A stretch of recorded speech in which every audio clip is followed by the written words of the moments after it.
Já de volta aqui com o TV Mar News, nesse momento 11 horas 24 minutos. A equipe Fauna da Fiscalização Preventiva Integrada do São Francisco resgatou 48 animais silvestres que estavam em cativeiro irregular e em situação de maus tratos. As maiores apreensões ocorreram em 2 pontos na zona rural de Água Branca e Delmiro Gouveia.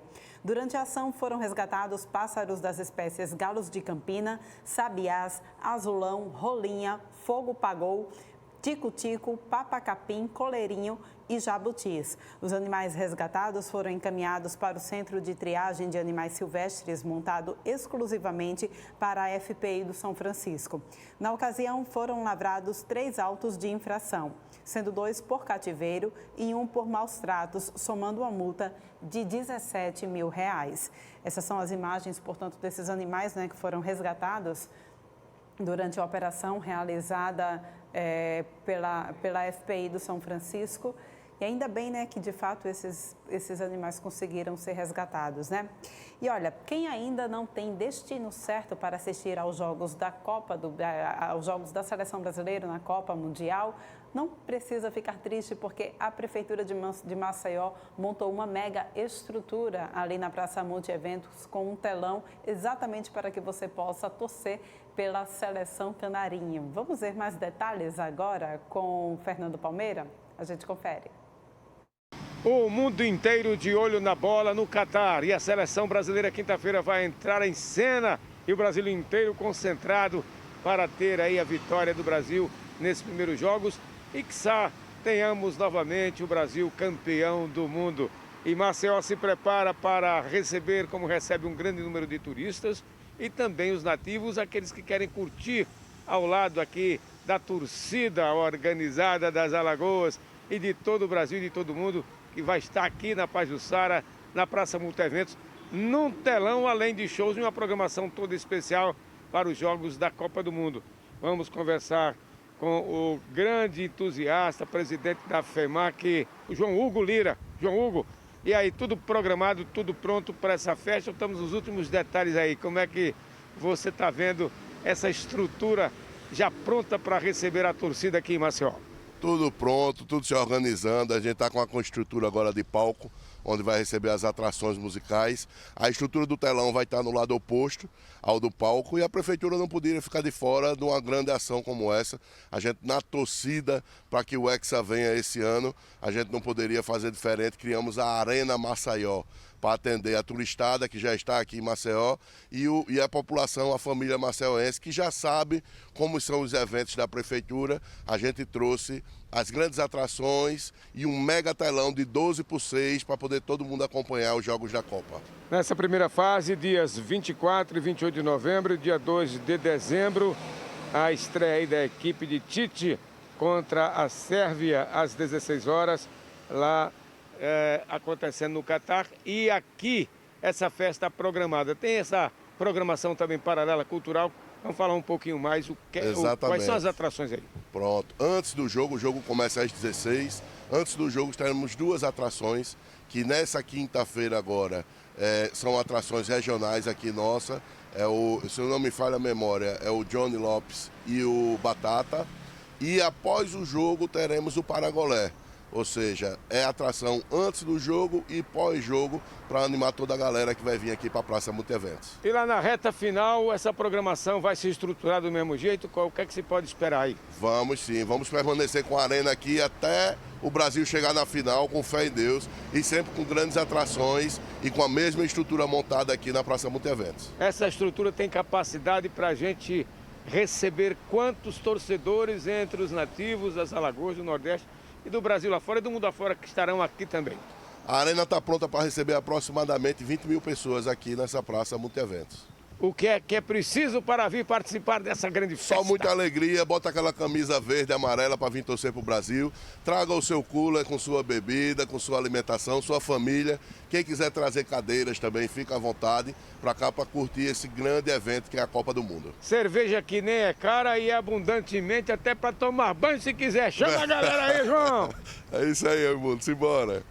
Pois é, a torcida brasileira aguardando esses primeiros momentos dessa primeira fase, e em Maceió não é diferente.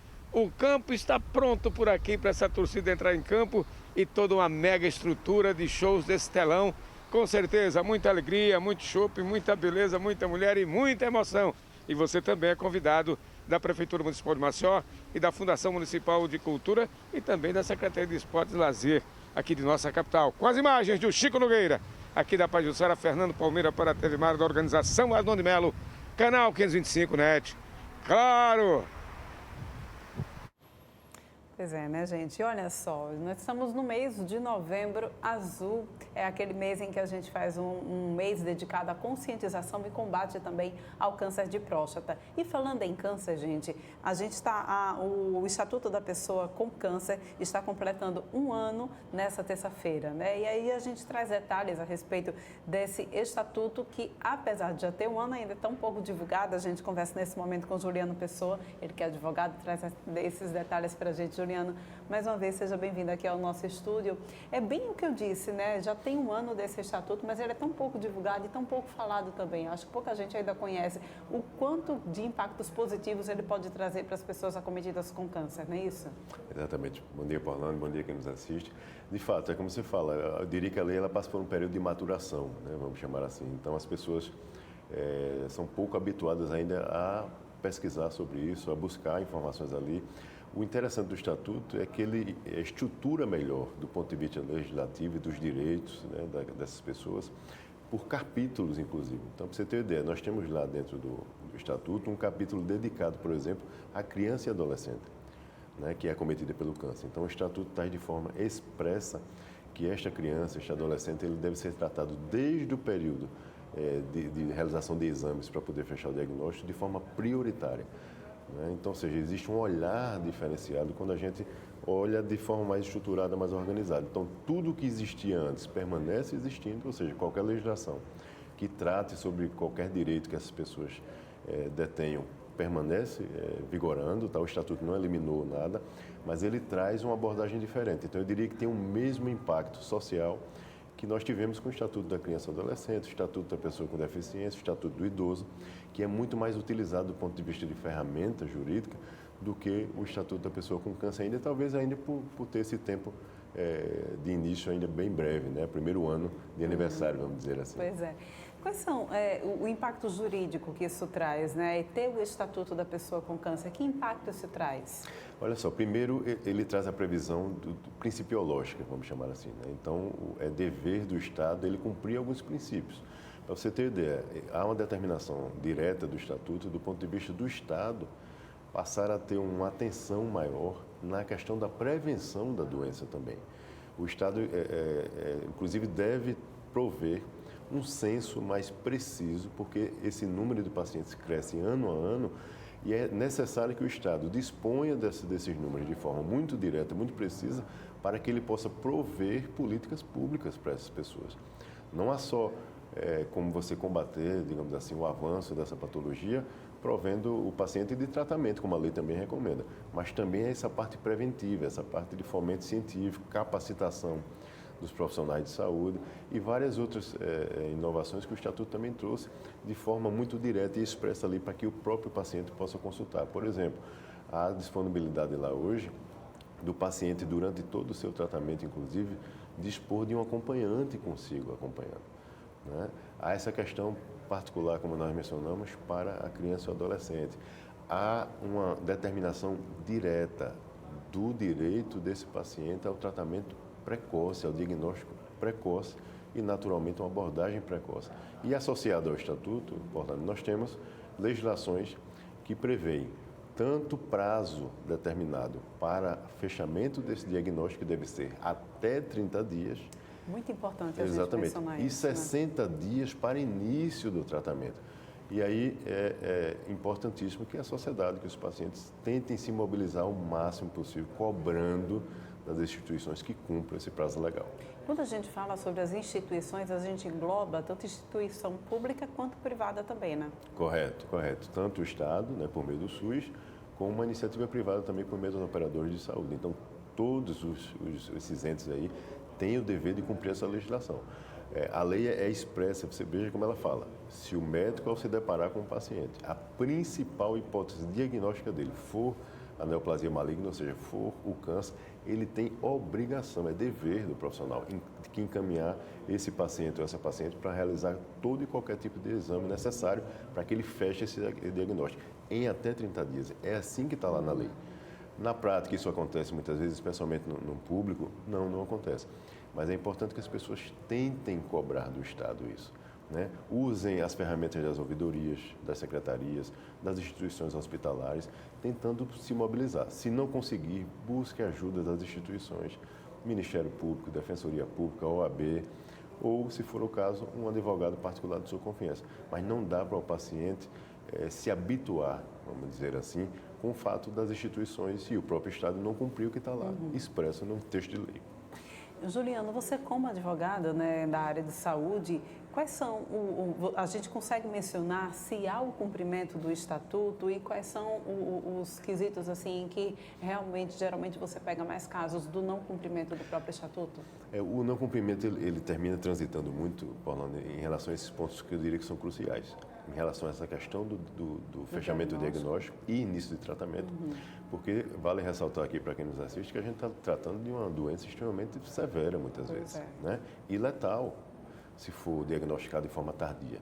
Então, quanto mais precocemente esse paciente for abordado, melhores são as chances dele, muitas vezes, enfrentar a doença e sair curado dela. Então, por isso é tão importante. Além disso, outros direitos acessórios. Por exemplo, no caso do câncer de mama, as mulheres têm direito resguardado, tanto pelo SUS como pelo mercado privado, de ter não só a sua mastectomia realizada, ou seja, para poder extrair a mama por conta de alguma questão de tumor, etc., bem como a reconstrução mamária direito das pessoas. Nós tivemos aqui no Estado, inclusive, há 1 ano e meio, mais ou menos, um mutirão que foi feito pelo Estado para poder atender uma demanda reprimida, mas essa demanda ela não é cessada. Continua surgindo pacientes acometidos por essa patologia necessitando disso. E é direito delas, não é uma opção do Estado. A lei chega ao ponto de dizer que se houver possibilidade, do ponto de vista médico-científico, essa reconstrução mamária seja feita no mesmo ato, no mesmo tempo cirúrgico da retirada da mama, porque isso traz um benefício do ponto de vista de autoestima gigantesco para essa paciente. Então, esses são os gargalos, eu diria, principalmente, que o paciente encontra. E em relação ao câncer de próstata, a gente já aproveita que a gente está também agora nesse momento, né, de Novembro Azul também, que é exatamente esse mês de conscientização e prevenção do câncer de próstata. Existe alguma legislação dentro do Estatuto da Pessoa com Câncer que resguarde esses homens que estejam fazendo esse tipo de tratamento? Ótima pergunta. Ele está inserido num bojo de pacientes em geral, vamos dizer assim, que tem todos esses direitos, né, que nós mencionamos. O câncer de mama ele tem algumas particularidades por conta desse tipo de procedimento cirúrgico que muitas vezes acomete a mulher de forma mais específica. Mas o homem tem direito a tudo isso que nós falamos. É direito dele receber informação clara por parte dos profissionais e do Estado, fazer todo e qualquer exame que o médico entenda que é necessário para fechar o seu diagnóstico e encaminhá-lo para o tratamento. E vale lembrar que os tratamentos são diversos. Né, medicamentoso, quimioterápico, radioterápico, cirúrgico, essa aferição caberá ao profissional médico indicar e cabe ao Estado e às instituições proverem isso assim que essa recomendação existir. Então, o que se trabalha muito, que a gente ouve muito dos especialistas, né? Porque quando a gente advoga nesse tipo de demanda, a gente advoga em sintonia com o profissional médico. E o que o médico mais relata nos seus relatórios, formalmente, é isto. É preciso agir rapidamente, é preciso assistir rapidamente, para que o paciente saia disso o mais rápido possível. Até porque, veja, quando o Estado cria obstáculos, né, nesse tratamento, nessa abordagem, nesse início de tratamento, vale lembrar que caso o paciente agrave, esta conta também cai no colo do Estado lá na frente e da própria instituição privada.